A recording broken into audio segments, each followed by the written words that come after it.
இன்றைக்கி நாம் 2022 ரிலீஸ் ஆன தி கான்ஃபரன்ஸ் அப்படின்ற ஒரு ஃப்ரெஞ்சு படத்தை பற்றி தாங்க பார்க்க போகிறோம். இது ஒரு தரமான க்ரைம் த்ரில்லர் படம்.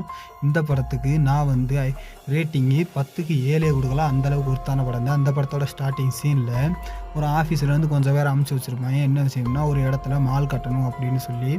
அப்போ எல்லாருமே போய் அந்த இடத்த போய் விசிட் பண்ணி பார்த்துட்ருப்பாங்க. இங்கனக்குள்ளே நம்ம எவ்வளோ வேகமாக மால் கட்டுறதுக்கான பிளானிங் எல்லாத்தையும் முடிச்சிடுறோமோ அந்தளவுக்கு நம்மளுக்கு வேலை முடிஞ்சிடும் அப்படின்னு சொல்கிறாங்க. அந்த தாய் கிழவியும் அந்த நட்டையனும் தான் இந்த டீமை லீடு பண்ணுறவங்க. சரின்ட்டு நம்ம தாய் கிழவி என்ன சொல்கிறா, நம்மளால் ரொம்ப தூரம் ஆஃபீஸ்லேருந்து வெளியே போய் பிக்னிக் கொண்டாட முடியாது. அதனால் ஊருக்கு அவுட்டரில் இருக்க ஒரு இடத்துல ஒரு ரெஸ்டாரண்ட்லேயே பிக்னிக் மாதிரி கொண்டாடுறோம், என்ஜாய் பண்ணுறோம் அப்படின்னு சொல்கிறா. சரின்ட்டு எல்லாருமே அங்கேருந்து கிளம்புவோம் அப்படின்னு சொல்லிட்டு எல்லாமே என்ஜாய் பண்ணுறாங்க. போய் சேர்றாங்க. அப்போ அந்த இடத்துல ஒரு 4 பேர் இருக்காங்க. இதே ஹோட்டல் மேனேஜ்மெண்ட்டு. ஒருத்தி மேனேஜ்மெண்ட்டு, இன்னொருத்தி வந்து ட்ரெயினர், இன்னொருத்தன் குக்கு, இன்னொருத்தன் வந்து அந்த இடத்த பாதுகாத்துக்கிறவன். அப்போ சரின்ட்டு எல்லாமே போய் உட்காந்து பேசிகிட்டு இருப்பாங்க.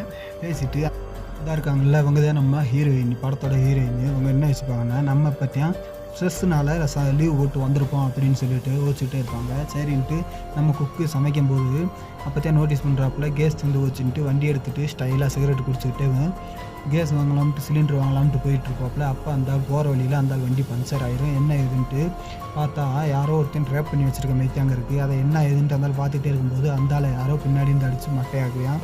கட் பண்ண அடுத்த சீனில் இவங்க இப்போ அதாவது என்ன பண்ணிகிட்டு இருக்காங்கன்னா, இது கொடுப்பாங்க, இல்லை லெக்சர் கொடுப்பாங்க. அப்போ எல்லாத்தையும் சொல்லிகிட்டு இருக்கா தாய் கிழவி. என்னென்னா, இந்த இடத்துல நம்ம ஷாப்பிங் மால் ஓப்பன் பண்ண போகிறோம், அது ரொம்ப கிராண்டாக சோசியல் மீடியா, யூடியூப் எல்லா இடத்துலையுமே வெளியிடணும். அதனால நம்ம தான் அந்த விஷயத்த எல்லாத்தையுமே வரப்பணும்னு சொன்னதும் அப்போ அந்த கிளவி இருந்துக்கிட்டு என்ன சொல்கிறா அப்படின்னா, எங்களுக்கு அந்த காலத்துலலாம் இந்த மாதிரிலாம் கிடையாது, வெறும் டெம்ப்ளேட் மட்டும்தான் கிடைக்கும், அதை மட்டும்தான் எடுத்து கொடுத்துக்கிட்டு இருப்போம்னு சொல்கிறாப்புல. அப்போ அந்த இடத்துல ஏன் சொல்கிற தாய் கிழவி, இந்த ஷாப்பிங் மாலுக்கான இடத்த ஒரு 7 விவசாயிகள்கிட்டருந்து வாங்கினோம், ஆனால் அவங்களுக்கு திருப்பி எதையுமே கொடுக்கல. அதனால் நம்ம இந்த இடத்துல வேகமாக ஷாப்பிங் மால் கட்டி முடிக்கிறது நல்லதுன்றாங்க. அப்போ ஹீரோயின் சொல்கிறா, இந்த மாதிரி இடத்துல நான் சைன் பண்ணதே இல்லையே, நான் எப்படி சைன் போட்டேன் அப்படின்னு சொல்லவும், அப்போ அந்த நெட்டையை வந்து நீங்கள் சைன் போட்டீங்க, நீங்கள் ஸ்ட்ரெஸ்ஸில் இருக்கிறதுனால அதை மறந்துருப்பீங்க அப்படின்னு சொல்கிறாங்க. அப்போத்தான் நம்ம தாய் கிழவி என்ன சொல்கிறோன்னா, நீ அது மட்டும் இல்லை, இந்த இடத்துல ஒரே ஒரு விவசாயிக்கு மட்டும் ரொம்ப பிரச்சனை அதிகமாக இருந்துச்சு, தரமாட்டேன் அப்படி இப்படின்னு சொன்னால் அவங்க கார்ப்பரேட் கம்பெனிக்காரங்க பயமுறுத்தி என்னமோ செஞ்சு நம்ம எல்லாத்தையும் வாங்கிட்டோம். அதுக்கப்புறம் அந்த கிழவையும் தூக்கு போட்டுட்டு செத்து போயிட்டான் அப்படின்னு சொல்கிறாங்க.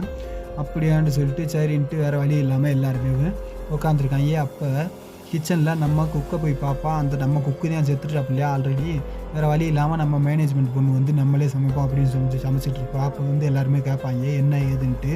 அப்போ கேட்டுக்கிட்டே இருக்கும்போது நம்ம ஆள் ஒருத்திக்கிட்டே இருக்கும்போது பின்னாடியிருந்து எவனோ ஒருத்தன் கத்தி எடுத்து ஒரே சொருவுங்க, அப்படியே நம்ம ஆள் அங்கனக்குள்ளேயே செத்துருவான். அதுக்கப்புறம் நம்ம குண்டாத்தி நம்ம தாய் கேள்வி எல்லாமே உட்காந்து பேசிகிட்டு இருப்பாங்க. அப்போ அங்கே ஒருத்தர் வந்து ரொம்ப அழகாக வேஷம் போட்டுக்கே வந்திருப்பான். வந்து சரி பார்ப்பேன், எல்லாருமே எவனுமே கண்டுக்கிற மாட்டாங்க, சிரிச்சுக்கிட்டே கம்முன்னு இருப்பாங்க.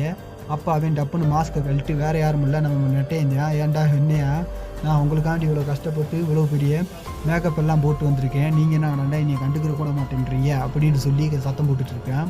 அப்போ அந்த தாய் கழுவி தனியாக கூட்டுக்கு போய் உட்காந்து, இதெல்லாம் ஒன்றும் பிரச்சனை இல்லை, அவங்க வந்து அளவுக்கு திறமையானவங்க கிடையாது, அதனால் நீ இந்த விஷயத்தை பற்றி அதிகமாக கேர் பண்ணிக்கிறதா, கவலைப்படாத அப்படின்னு சொல்லிகிட்டு இருப்பான்.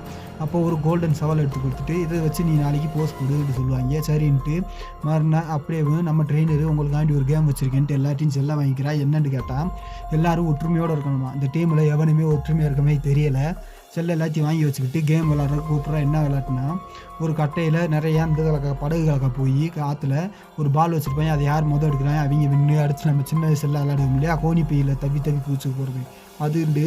அப்போ கட் பண்ண அந்த சீனில் எவனோ ஒருத்தன் எங்கள் மொபைல் டப்பா எல்லாத்தையும் எடுத்துக்கு போயிட்டு உள்ளே இருக்க ஒய்ஃபை எல்லாத்தையும் உடச்சி அவன் பாட்டுக்கு நாசமாக்குறேன், அதை மட்டும்தான் காமிக்கிறாங்க, வேறு எதையும் அவன் முகத்தையும் எதையுமே காமிக்கலை. அப்புறம் இந்த பக்கம் எல்லாருமே விளாண்டுருக்காங்க. அப்போ ஒரு ரோப் லேடர் எல்லாம் இருக்கும், அதில் ஏறி அப்படியே சரிக்கே போவாங்க இல்லையா. அப்போ நம்ம ஹீரோயின் என்னால் இதெல்லாம் முடியாதுப்பா, நான் எல்லாம் ஏற மாட்டேன் அப்படின்னு சொல்லவும், நம்ம நெட்டையும் தாய்க்கலையும் சரி வானம்மா நீ உனக்கு பிடிக்கலாம் ஏற வேணாம்னு நம்ம ஹீரோயின் அங்கேருந்து அப்படியே கிளம்பி போகிறாங்க. போனால் அவனுக்குள்ளே நம்ம நெட்டையை வீட்டுக்குள்ளே தான் நுழைகிறான். ஏன்னா அவங்களுக்கு ஆரம்பத்துலேருந்தே சின்ன சந்தேகம் இருக்குது, இவங்க எதுவும் ஏமாத்துறாரு. அப்போ லேப்டாப் எடுத்து பார்த்தா என்னென்னா, இவங்க 7 விவசாயிகிட்டேருந்து நிறைய இந்த இதெல்லாம் வாங்கியிருப்பாங்க இல்லையா? நிலம் இதெல்லாம். ஆனா அதுக்கான அதை திருப்பி பணமோ, பொருளாவோ கொடுத்ததுக்கா எந்த ஒரு இந்த இதுவுமே அந்த அக்ரீமெண்ட்ல இருக்காது. அப்ப நம்ம ஹீரோயின் அத எடுத்து வச்சுக்கிருவா. அப்ப கேமெல்லாம் முடிச்சுட்டு வந்து இந்த பக்கம் பாட்டி எல்லாம் செல்ஃபோன தேடுவாங்க, கிடைக்காது. அப்ப நம்ம ஹீரோயின் எடுத்து குடுக்கிறோம்னு நம்ம ட்ரெய்னர் வந்துட்டு பேஸ்மெண்ட்டுக்குள்ள போய் பாப்பா. அப்ப இங்க அடிச்சு கொண்டு வச்சிருப்பாய்ங்க. அப்படியே பின்னாடியே வந்து அந்த சைக்கோ கில்லரு அப்படியே அவளையும் அடிச்சு அந்த இடத்துலயே கொன்றுவான். இந்த இடத்துல இவங்க எதுவுமே தெரியாம அந்த பக்கம் நம்ம தாய் கிழவி எல்லாருமே நல்லா சரக்கு அடிச்சுக்கிட்டு பார்ட்டி பண்ணிக்கிட்டு என்ஜாய் பண்ணிட்டு உட்காந்துருப்பாங்க. அப்போ நம்ம ஹீரோயின் தான் கூட்டுக்காரங்கள 3 பேரை கூப்பிட்டு இந்த மாதிரி இவங்க வந்து அதை என்ன சொல்கிறது ஏமாத்துறாங்க. இவங்களுக்கு வந்து எதுவுமே தெரியலை. இவங்க வந்து என்ன சொல்கிறாங்கன்னா நம்மளை வச்சு சீட்டிங் பண்ணுறாங்க. அவங்க இந்த விவசாயிகளுக்கு எதுவுமே வந்து நடந்த எல்லா விஷயத்தையும் சொல்கிறா. அப்போ சொல்லும்போது அப்போ இதை நம்ம போலீஸ்கிட்ட சொல்லிடுவோம்ட்டு அந்த கண்ணாடி சொல்கிறான். வானா இந்த போலீஸ்கிட்ட சொன்னால் என்ன ஏதுன்ட்டு போய் கேட்போம்ட்டு அந்த நெட்டையன்ட்ட போய் இவங்க 3 பேரும் சொல்கிறாங்க. இதெல்லாம் கண்டுக்கிறாதம்மா, அதெல்லாம் இந்த மாதிரி விஷயம்லாம் 1000 நடக்கும். நீ என்ன அந்த விஷயத்த போய் பெருசாக எடுத்துக்கிருக்க?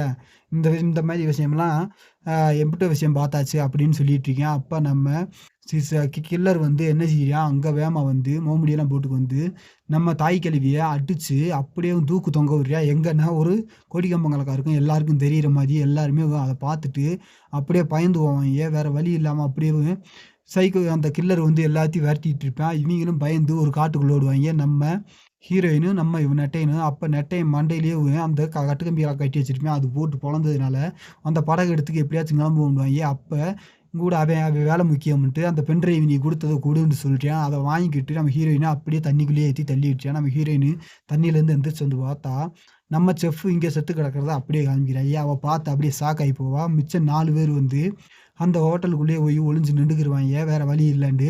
அவன் என்ன யோசிக்கிறான்னா, வெளிய ஒரு கார் நிக்குது. அந்த காரு சாவி வேற ரூம்ல இருக்கு. அத எப்படியாச்சும் எடுத்து வந்துட்டோமா, அந்த கார் மூலமா ஓடி போவோம்ட்டு போயிருப்பாய்ங்க. அப்போ ஒருத்தி மட்டும் வெளிய ஓடி போய் அந்த கார் சாவி எடுத்துக்கிருப்பா. அப்ப நம்ம சைக்கோக்குள்ள பையன் வந்து அவளோட முடிய பிடிக்க, அவ அந்த முடிய கட் பண்ணி விட்டு அப்படியே அங்கருந்து ஓட ஆரம்பிச்சுருவா. ஓடுனதும் வேற வழி இல்லன்ட்டு போய் பார்ப்பாய்ங்க. அதுங்குள்ள நம்ம ஆளு விவரமா எவனும் கார் இருந்தா தான்டா தப்பிச்சு ஓடுவீன்ட்டு காரையே எரிச்சு விட்டுறியா. இவங்க அந்த இடத்துலயே மனசொடைஞ்சு வேற வழி இல்லன்ட்டு கதவ தொறந்து நிக்கிறாய்ங்க. நின்டா அங்கனக்குள்ள வர்றது வேற ஒருத்தன். அதாவது நம்ம இன்னொரு கழுவியாக இருக்கவ. அப்ப சரி வேற வழி இல்ல. இனிமேல் நம்ம பொழைக்கிறது கஷ்டம்ன்ட்டு, நம்ம நெட்டைய ஒரு கழுவி வீட்டுக்கு வந்திருப்பாங்க. அப்ப இந்த மாரி சொல்லுவா, அந்த கழுவி சொல்லுவா. அப்ப எனக்கு தெரிஞ்சு இந்த விஷயம் வேற யாருக்குமே தெரியாது. ஒருவேள பிரான்ஸா இருப்பானோ, அவனாத்தான் இருப்பான்.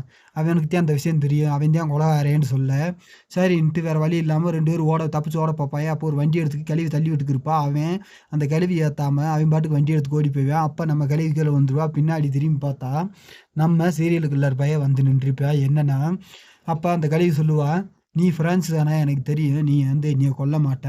ன்னு சொல்லிட்டு நம்ம சீரியல் கில்லர் பையன் முகமுடிய அப்படியே அவுத்த உடனே, அவன் என்ன பண்ணிடுறான், டப்புன்னு ஒரு கத்தி எடுத்து அவன் மண்டை மேலேயே ஒரு போடு போட்டுறான்.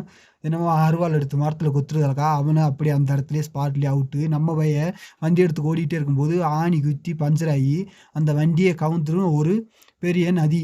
அதாவது ஒரு ஆத்துக்குள்ள போய் கீழ விழுந்து ம க பையன் காலி ஆயிருவான். இங்கிட்ட நம்ம 4 பேரு இவங்க வேற வழி இல்ல. நம்ம ஹீரோயின்லேருந்து எப்படியாவது தப்பிச்சாகணும்னு யோசிக்கும்போது, நம்ம ஹீரோயின் அப்பதான் பார்ப்பா. என்னன்னா, அந்த செத்தேன் இல்லையா ஒரு விவசாயி. ஒரே ஒருத்தன் மட்டும் இடத்த தர முடியாதுன்ட்டு இவங்க வலுக்கட்டாயமா ஆக்கிரமிப்பு பண்ணியிருப்பாய்ங்க. அவனோட மகன் தான் அப்பன் செத்ததுக்கு எல்லாத்துக்கும் பலி வாங்கிட்டு இருப்பான். அப்ப இவங்க எல்லாமே காட்டு வழியா நம்ம தப்பிச்சு ஓடி போவோம் அப்படின்னு சொல்லிட்டு எல்லாருமே ஓட பார்ப்பாய்ங்க. ஓடும்போது நம்ம கிழவன் ஒரு ரூமுக்குள்ளேயே போய் மறுபடியும் ஒளிஞ்சிருப்பான். அப்ப நம்ம கழுவி சிகரெட்டு குடிச்சுக்கிட்டு அந்த ஒரு நிலைமையிலயும் உட்காந்துருப்பா. அப்ப இவங்கலாம் விளையாண்டுருக்கும்போது அந்த லோப் லேடரு அதில நம்ம ஹீரோயின் நான் போமாட்டேன்னுவா இல்லையா? மனசுல தைரியத்த வர வச்சுக்கிட்டு போயிட்டே இருப்பா. அதுலயும் முன்னாடி ஏதோ ஒரு ட்ராப் பண்ணி வச்சிருப்பாங்க. அப்ப அவள காப்பாத்துறதுக்காண்டி நம்ம கண்ணாடி அவள முன்னாடி இழுத்து விட்டு, இவன் செத்து போவான். அதுக்கப்புறம் நம்ம கெ கிழவன் எல்லாருமே அங்கனக்குள்ள அந்த ரூம்குள்ள இருக்கும்போது, நம்ம சீரியல்குள்ள போய் ஒரு பெரிய இந்த இதில எடுத்துட்டு வந்து எல்லாத்தையும் அடிச்சு மல்லு கட்டிட்டு இருப்பான். அப்போ ஒருத்தன அடிச்சு மல்லு கட்ட, இவங்க எல்லாம் என்ன செஞ்சுருவாய்ங்க, பின்னாடியே வந்து ஒருத்தி மட்டும் ஒரு ஸ்ப்ரே அலக்கா அடிச்சு அப்படியே மூஞ்சிலாம் தீ பிடிச்சு எரிஞ்சிரும். அப்ப எரியும்போது பின்னாடி இருந்து ஒருத்தி வந்து கோல்டன் ஷவல் எடுத்து அப்படியே அவன் தலைய வெட்டி கொன்றுவா. அப்படியே கொன்றோனே நம்ம யாரு என்ன ஏதுன்ட்டு கடைசி வரைக்கும் அந்த முகத்தையே காமிக்கல. அப்படியே இவங்க எல்லாரும் சந்தோஷப்படுறாய்ங்க. அப்ப நம்ம ஹீரோயின் வேற வழி இல்லன்ட்டு, அந்த கண்ணாடி பைய அங்கனக்குள்ளேயே விட்டு ஒரு காட்டுக்குள்ள வந்திருப்பா. வந்துன்னது, அப்ப அங்கனக்குள்ள அந்த மொபைல் பாக்ஸ் கிடைக்கும். அந்த பாக்ஸ் எடுத்து போலீஸுக்கு ஃபோன் பண்ணுவா. போலீஸ்காரங்களும் கொஞ்ச நேரத்துல வந்துன்னதும் கைய காட்டுறா. அப்ப நம்ம எப்படியாச்சும் ஓடி ஆகணும்ன்ட்டு, பாப்பா அப்ப நம்ம அந்த நெட்ட மண்டைய வந்துருவியா, வந்து அவள தண்ணிக்குள்ள புடிச்சு தள்ளி, நீயும் இருந்தா எங்கள எல்லாத்தையும் இது செஞ்சுருவ, கொன்றுவன்ட்டு நம்ம ஹீரோயின கொல்ல பாப்பா. அவ என்ன செஞ்சுருவா, அவனுகிட்ட மண்ட ஓடு குழந்த இருக்கு இல்லையா, முடிய புடிச்சு இழுத்து அந்த மண்ட ஓடு அப்படியே மூளையெல்லாம் தெரியும். அப்படியே அவன அந்த இடத்துலயே கொன்றுட்டு, அப்படியே போய் போலீஸ் ஸ்டேஷன்ல நாங்க மட்டும் இப்படித்தான் தப்பிச்சிருக்கோம்ன்னு போலீஸ்ட்ட அப்படியே அவிங்க கொஞ்சம் பேர் மட்டும் நிப்பாய்ங்க. அப்படியே இந்த படம் நம்ம ஹீரோயின், போலீஸ் எல்லாருமே வந்து ரெஸ்க்யூ பண்ணிருவாய்ங்க. இந்த இடத்துலயே இந்த படம் முடியுது. இந்த படம் எப்படி இருக்கு, என்ன ஏதுன்றத பத்தி படம் கமெண்ட் பண்ணிருங்க ஃப்ரெண்ட்ஸ். Thank you.